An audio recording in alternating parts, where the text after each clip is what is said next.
शिव शक्ति अक्ष रेखा। केदारनाथ से रामेश्वरम तक एक ही रेखा में 7 शिव मंदिर। शिव के साथ शक्ति का अटूट बंधन है। जहाँ शिव वहाँ शक्ति, और जहाँ शिव शक्ति वहाँ सब कुछ। इसी तरह उत्तराखंड के केदारनाथ और दक्षिण भारत के रामेश्वरम ज्योतिर्लिंगों में एक अनूठा संबंध है। दोनों ही ज्योतिर्लिंग देशांतर रेखा यानी कि लॉन्गिट्यूड पर 79 डिग्री पर हैं।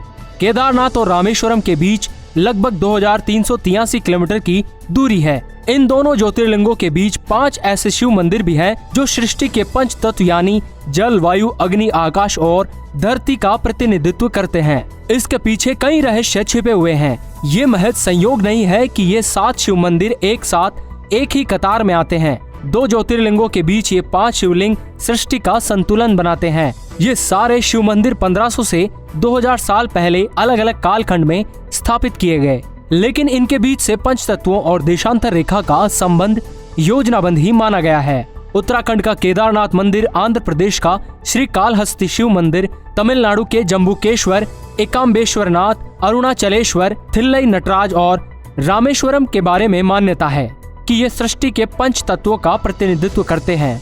ये सभी देशांतर रेखा पर 79 डिग्री पर बने हैं।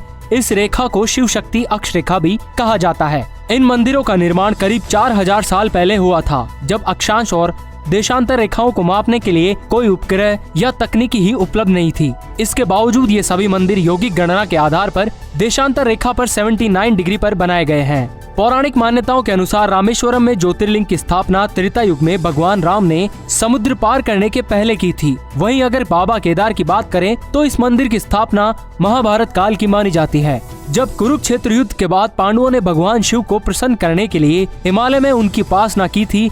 इस तरह इनके बीच आने वाले सभी 5 मंदिर भी 5वीं से 12वीं शताब्दी के बीच बनाए गए हैं। इनके प्रमाण मंदिर प्रांगण में आज भी मौजूद हैं। जब भी इन मंदिरों की स्थापना की गई तब उसमें अक्षांश और देशांतर रेखाओं का पूरा ध्यान रखा गया। वास्तु सिद्धांत के हिसाब से ही इनका निर्माण हुआ है, जिनके अंश आज भी मौजूद हैं। धरती पर मानव जीवन सुचारू रूप से चलते रहे, इसके लिए प्रकृति से हमारा बड़ा कनेक्शन है। हिंदू मान्यताओं के अनुसार सभी ज्योतिर्लिंग का केंद्र है उज्जैन का महाकालेश्वर मंदिर। कई हजार साल पहले इसे उज्जैन से ही विश्व भर का समय निर्धारित होता था। बाद में अंग्रेजों के वर्चस्व के चलते ग्रीनविच मान से समय निर्धारण की परंपरा प्रारंभ हुई। जब अंग्रेजों ने पृथ्वी पर काल्पनिक रेखा कर्क का निर्धारण किया गया तो उस रेखा का मध्य भाग उज्जैन ही निकला, लेकिन उन्होंने ग्रीनविच को मध्य बनाकर समय का निर्धारण किया। इससे साफ है कि आज से नहीं बल्कि अनादिकाल से भारत दुनिया को नेतृत्व करता रहा। आज भी हमारे सामने कई ऐसे प्रमाण हैं जिनके आधार पर हम ये कह सकते हैं कि भारत पहले से ही विश्व गुरु है। जीरो से लेकर नक्षत्रों की गणना कर हमने साबित भी किया है। इस तरह के और अपडेट के लिए कृपया अपने एयर न्यूज चैनल को सब्सक्राइब करें और जब भी कोई नया वीडियो अपलोड हो तो तत्काल सूचना के लिए घंटी आइकन पर क्लिक करना न भूलें।